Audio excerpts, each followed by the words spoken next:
Good morning students, how are you? कैसे हो आप लोग? उम्मीद करता हूँ आप लोग अच्छे होंगे, घर पे होंगे, स्वस्थ होंगे आप लोग। सो बेटा, हम लोगों ने अपनी फर्स्ट और सेकंड यूनिट को कंप्लीट कर लिया है। आज की क्लास में हम लोग अपनी थर्ड यूनिट को स्टार्ट करने जा रहे हैं। और थर्ड यूनिट जो हमारी है that is the classification of element and periodicity in properties. Clear है? इस यूनिट के अंदर हम लोग क्या डिस्कस करने वाले हैं मेनली।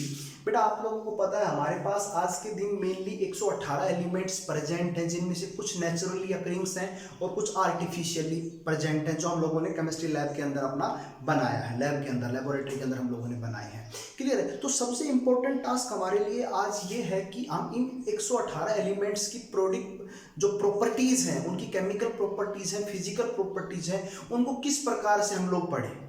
क्लियर है? तो इन सब चीजों को ध्यान में रखते हुए बेटा हम लोगों ने एक टेबल बनाई हुई है और उस टेबल में सभी एलिमेंट्स को इस प्रकार से अरेंज किया है कि जहां पर जिन एलिमेंट्स की प्रॉपर्टीज सेम है उनको एक ग्रुप के अंदर रखा गया है और जिनकी प्रॉपर्टीज अलग है उनको अलग ग्रुप में रखा गया है, या लगभग जिन एलिमेंट्स की प्रॉपर्टीज सेम है उनको फर्दर अलग अलग ग्रुप में रखा गया है। क्लियर है? तो बात करते हैं इसकी हिस्टोरिकल एविडेंस की, बात कहां से स्टार्ट हुई और किस प्रकार से स्टार्ट हुई, सब बातें हम लोग आज करने वाले हैं। Historical evidences. क्लियर बेटा? बात है 1800 के आसपास की, 18th सेंचुरी के आसपास की बात है, जब हमारे पास 31 एलिमेंट डिस्कवर्ड थे। क्लियर है? उसके बाद धीरे धीरे समय बीतता गया अराउंड 1865 के आसपास आप लोग देखोगे तो हमारे पास 63 एलिमेंट्स डिस्कवर हो गए।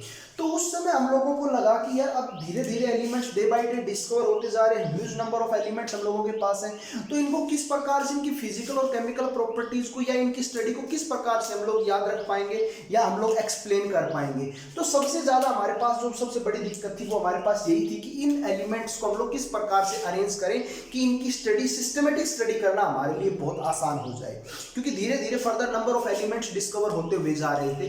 तो सबसे पहले उस समय एक साइंटिस्ट आए और उनका नाम था डोबर्नियर। क्या नाम था? डोबर्नियर। और उन्होंने इन पीरियोडिक प्रॉपर्टीज को एक्सप्लेन करने के लिए हम लोगों को अलग अलग चीजें बताई और अपना एक लॉ भी दिया, जिस लॉ को हम लोगों ने डोबर्नियर ट्रेड्स के नाम से जाना। किसके नाम से जाना बेटा? डोबर्नियर ट्रेड्स के नाम से जाना। जरा देखिए। अब हमारे पास जो सबसे पहला आया था that is the Dobereiner triad. Dobereiner scientist आए थे, उन्होंने हम लोगों को बताया था एलिमेंट्स के एविडेंस के बारे में, बहुत इंपॉर्टेंट काम किया था। एलिमेंट्स को इन्होंने सबसे पहले अरेंज करने का काम किया और ये जो अरेंज किया डोबर्नियर ने on the basis of there atomic wait के अलोंग उन्होंने एलिमेंट्स को अरेंज करने के लिए बात शुरू की। और क्या बताया उन्होंने कि उन्होंने ट्रेड्स की बात की। उन्होंने 3 एलिमेंट्स को उठाया था और कहा था कि मेरे पास कोई भी 3 एलिमेंट हैं, उन 3 एलिमेंट, फॉर एग्जांपल जैसे मैं मान के चलता हूं मेरे पास 3 एलिमेंट है ए, बी और सी। यहां पर इन 2 एलिमेंट्स का एटॉमिक मास क्लियर है, और अगर मैं इन दोनों एलिमेंट्स के एटॉमिक मास का मीन निकालता हूं तो वो मेरे पास एटॉमिक मास आएगा सेंट्रल एटम का, सेंट्रल एलिमेंट का। क्लियर आप लोगों को? फॉर एग्जांपल अगर इसका एटॉमिक मास x है और इसका y है तो इसका मास कितना आएगा? x + y/2। क्लियर है? तो इस प्रकार से उन्होंने बताया, क्या कहा? He arrange similar element in groups of 3 triads का मतलब 3 की बात की, and showed their atomic weight were either nearly same, क्या तो नियरली सेम होगा, और the atomic weight of the middle element, बीच वाले एलिमेंट का मास जो होगा that is approximately the arithmetic mean of the other 2 elements. Clear आप लोगों को? उसने क्या कहा कि क्या तो जो एलिमेंट्स मैं अरेंज कर रहा हूं उनका एटॉमिक मास नियरली सेम होगा, देखिए इनका नियरली सेम है, या उसने कहा कि 2 एलिमेंट्स का एटॉमिक मास का मीन वो मिडिल एलिमेंट के बराबर होगा। क्लियर आप लोगों को? इस प्रकार से डोबर्नियर ने अपने एलिमेंट्स को अरेंज करने का सीखा, लेकिन डोबर्नियर की कुछ कमियां थी, और वो क्या कमियां थी? डोबर्नियर लगभग सभी एलिमेंट, जितने भी उस समय डिस्कवर्ड एलिमेंट थे, उन सभी एलिमेंट्स की इस प्रकार से वो उनको अरेंज नहीं कर पाया था on the basis of their triads.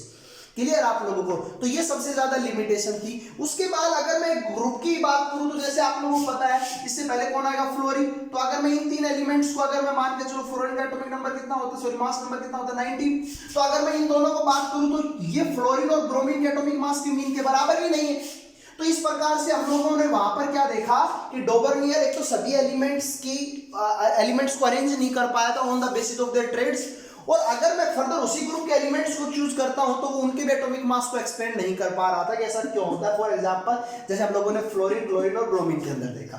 Clear है, समझ में आया आप लोगों को बात? तो इस प्रकार से हम लोगों के पास डोबर्नियर ट्रेड से हम चीज एक्सप्लेन नहीं कर पाए, लेकिन इन्होंने बहुत अच्छी बातें बताई कि एलिमेंट्स को एटॉमिक मास के बेस पर इन्होंने अरेंज करना सिखाया, और एटॉमिक मास पर इस प्रकार से अरेंज करना सिखाया कि क्या तो एलिमेंट्स का मास नियरली सेम होगा, तो नियरली सेम है तो इन सभी की प्रॉपर्टीज आपस में मैच करेंगी, या जहां पर मेरे पास दो एलिमेंट्स हैं उनके एटॉमिक मास का अरिथमेटिक मीन वो मिडल वाले एलिमेंट के बराबर होगा, तो इनकी प्रॉपर्टीज भी आपस में मैच करेंगी। लेकिन ये सक्सेसफुल नहीं हुआ, इनकी कुछ डिमेरिट्स थी, कुछ लिमिटेशंस थी जो मैंने आप लोगों को बताई कि सभी एलिमेंट्स के बारे में ये नहीं बता पाए थे।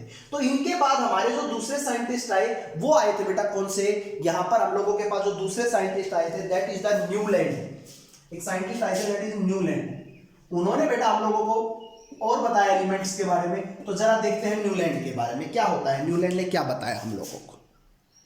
सो नेक्स्ट है बेटा हम लोगों के पास that is the Newland law of octave. अब न्यूलैंड लॉ ऑफ ऑक्टेव क्या था, जो न्यूलैंड भाई साहब थे वो थोड़ा संगीत के ज्यादा शौकीन थे, तो उन्होंने अपना जो अगला लॉ दिया वो संगीत के ऊपर दिया, म्यूजिक के ऊपर दिया।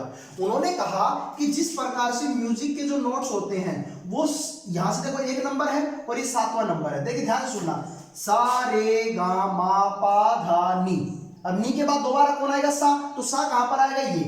तो सिमिलरली इसी प्रकार से अगर कोई पहला एलिमेंट है तो उस पहले एलिमेंट के बाद 8वां एलिमेंट और पहले एलिमेंट की प्रॉपर्टीज आपस में मैच होंगी।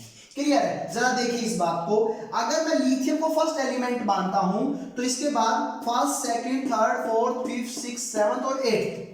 क्लियर है, तो जिस प्रकार से संगीत के जो नोट्स होते हैं उन पर 7वां सुर जो हो गए उसके बाद 8वां जो सुर आएगा वो दोबारा से कौन से कहां से स्टार्ट हो जाएगा, सा से स्टार्ट हो जाएगा, सा रे गा मा पा धा नी सा, वापिस यहीं पर आ गया। तो सिमिलरली जो एलिमेंट्स यहां पर इन ग्रुप्स के अंदर अरेंज्ड हैं, अब जरूरी नहीं है लिथियम की, मैं बेरिलियम की बात करूं तो बेरिलियम से 8वां एलिमेंट 1 2 3 4 5 6 7 8 इसकी प्रॉपर्टीज इसके साथ मैच करेंगी। क्लियर है, तो ये न्यूलैंड लॉ ऑफ ऑक्टेव ने दिया। ऑक्टेव का मतलब होता है म्यूजिक के जो नोट्स होते हैं वहां पर उनकी बात करेंगे। तो न्यूलैंड ने कहा कि जिस प्रकार से म्यूजिक के अंदर हमारे जो ऑक्टेव्स होते हैं, नोड्स होते हैं, सिमिलरली उसी प्रकार से हर 8वें एलिमेंट की प्रॉपर्टीज आपस में मैच करेंगी। और इन्होंने भी अपना जो है लॉ दिया on the basis of their atomic masses दिया। मींस आप लोग जब ऐसा अरेंज कर रहे हो तो एलिमेंट ऑटोमेटिकली अपने आप ही एटॉमिक मास के बेस के ऊपर अरेंज हुए जा रहे हैं। क्लियर आप लोगों को, मींस इस ग्रुप के अंदर जो एलिमेंट्स प्रेजेंट हैं उनकी प्रॉपर्टीज आपस में मैच करेंगी, इनकी आपस में मैच करेंगी, इनकी आपस में मैच करेंगी। क्लियर है, तो इस प्रकार से हम लोगों ने दो अभी ट्रेड्स पढ़े, एक तो डोबर्नियर ट्रेड्स का पढ़ा और दूसरा न्यूलैंड लॉ ऑफ ऑक्टेव पढ़ा, जिन्होंने एलिमेंट्स के बारे में हम लोगों को बताया था। तो इस प्रकार से उन्होंने एलिमेंट्स को अरेंज करना सीखा, न्यूलैंड ने बताया हम लोगों को। अब न्यूलैंड लॉ ऑफ ऑक्टेव ने भी हम लोगों को एटॉमिक मास के बेसिस पर ही बताया। तो अब न्यूलैंड लॉ ऑफ ऑक्टेव की भी कुछ लिमिटेशंस थी, और क्या लिमिटेशंस थी कि ये ओनली लाइटर एलिमेंट की ही एक्सप्लेनेशन कर पाया था। जो हल्के एलिमेंट थे, तत्व थे, उन्हीं के बारे में ये इस प्रकार से अरेंजमेंट कर पाया था। लेकिन बाद में जैसे जैसे लैंथेनॉइड्स, एक्टेनॉइड्स, ट्रांजिशन एलिमेंट्स या मैं कहूं नोबल गैसेस जो डिस्कवर हुई थी वो इस रूल को फॉलो नहीं कर रहे थे, उनकी प्रॉपर्टीज को इस बेस पर हम एक्सप्लेन नहीं कर पा रहे थे। तो इसके बाद ये लॉ भी हमारा क्या हो गया, फेल हो गया। क्लियर है, तो उसके बाद एक बहुत बड़े साइंटिस्ट आए, रशियन साइंटिस्ट थे और जिनका नाम था मेंडेलीव, दिमर्ती मेंडेलीव। क्लियर आप लोगों को? तो मेंडेलीव क्या कर रहे थे, वो भी स्टडी कर रहे थे, रशिया के साइंटिस्ट थे और ये स्टडी कर रहे थे एलिमेंट्स को। और उस समय जब मेंडेलीव डिस्कवर कर रहा था तो उस समय हमारे पास 63 एलिमेंट डिस्कवर हो चुके थे।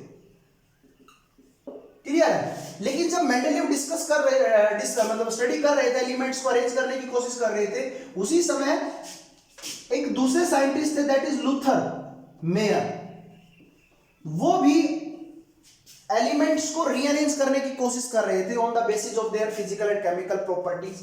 तो इन दोनों का लगभग जो रिजल्ट था वो अप्रोक्सीमेटली सेम था।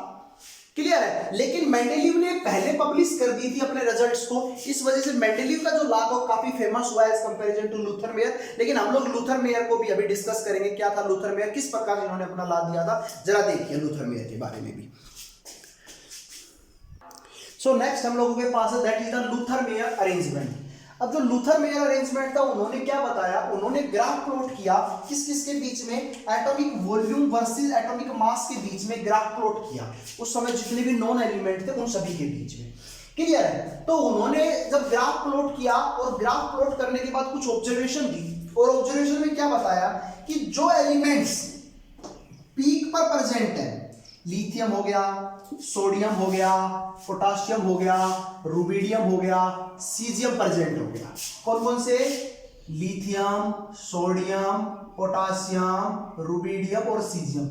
जो एलिमेंट्स पीक पर प्रेजेंट हैं वो सभी की प्रॉपर्टीज आपस में मैच करती है और वो सबसे ज्यादा इलेक्ट्रोपॉजिटिव नेचर के हैं। ये बात बाद में मेंडलीव ने भी हम लोगों को बताई, तो लेकिन सभी अभी से लूथर मेयर ने भी हम लोगों को बात बताई कि जो एलिमेंट्स पीक पर प्रेजेंट हैं उन सभी की प्रॉपर्टीज आपस में मैच करती हैं, और वो कहां पर प्रेजेंट है बेटा, पीक पर प्रेजेंट है, और ये सबसे ज्यादा इलेक्ट्रोपॉजिटिव है। दूसरा, आप जब इससे नीचे की तरफ आते हो, लिथियम से नीचे की तरफ आते हो तो बेरिलियम, सोडियम से नीचे की तरफ आते हो तो मैग्नीशियम, पोटाशियम से नीचे की तरफ आते हो तो कैल्शियम, रुबिडियम से नीचे की तरफ आते हो तो स्ट्रेंशियम, सीजियम से नीचे की तरफ आते हो तो बेरियम।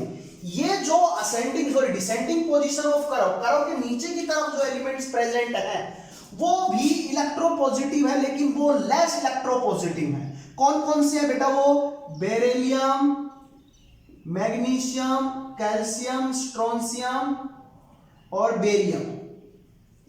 क्लियर आप लोगों को, और ये लेस इलेक्ट्रोपॉजिटिव नेचर के, और इन सभी की प्रॉपर्टीज भी आपस में मैच करती है। ये बात हम लोगों को लूथर मेयर ने बताई।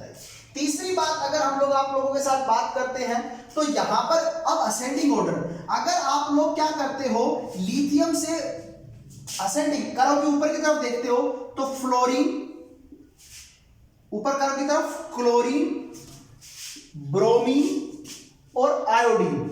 आप लोग देखोगे कि ये यहां पर क्या है, देखो कर्व, जो ये कर्व है, कर्व के हमारे कहां किस साइड है, लेफ्ट हैंड साइड के अंदर प्रेजेंट है और डिसेंडिंग में प्रेजेंट है, एक छोड़कर। देखिए लेफ्ट हैंड साइड में एक छोड़कर, लेफ्ट हैंड साइड में एक छोड़कर, लेफ्ट हैंड साइड में एक छोड़कर। तो जो चीजें यहां पर प्रेजेंट है वो सबसे ज्यादा इलेक्ट्रोनेगेटिव नेचर की है, मोर इलेक्ट्रोनेगेटिव नेचर, सबसे ज्यादा इलेक्ट्रोनेगेटिव नेचर की है। और ये कहां पर प्रेजेंट है, ascending position of curve, ascending position of curve. और ये सबसे ज्यादा इलेक्ट्रोनेगेटिव एलिमेंट्स हैं और इन सभी की प्रॉपर्टीज भी आपस में मैच करती है। तो इस प्रकार से हम लोगों ने लूथर मेयर अरेंजमेंट को भी देखा, जिस प्रकार से उसने एलिमेंट्स को हम लोगों के सामने रखा, विद हेल्प ऑफ ग्राफ हम लोगों को समझाने की कोशिश की गई। और बेटा लूथर मेयर अरेंजमेंट था, ये भी जो था वो किसके ऊपर बेस्ड था, एटॉमिक वेट के ऊपर बेस्ड था। क्लियर आप लोगों को, तो ये साफ दिखाई भी दे रहा है, एटॉमिक मास और एटॉमिक वॉल्यूम के बीच का ग्राफ प्लॉट किया हुआ है। तो अभी तक हम लोगों ने जितने भी पढ़े था, first one is the Dobereiner triads, जहां पर हम लोगों ने बात की कि किन्हीं भी दो एलिमेंट्स हैं उनके बीच का जो एलिमेंट होगा उसका मास उन दोनों एलिमेंट के मास के मीन के बराबर होगा, ठीक है। फिर उसकी कुछ लिमिटेशंस थी कि वो सभी एलिमेंट्स को इस प्रकार से वेरीफाई नहीं कर पाए थे।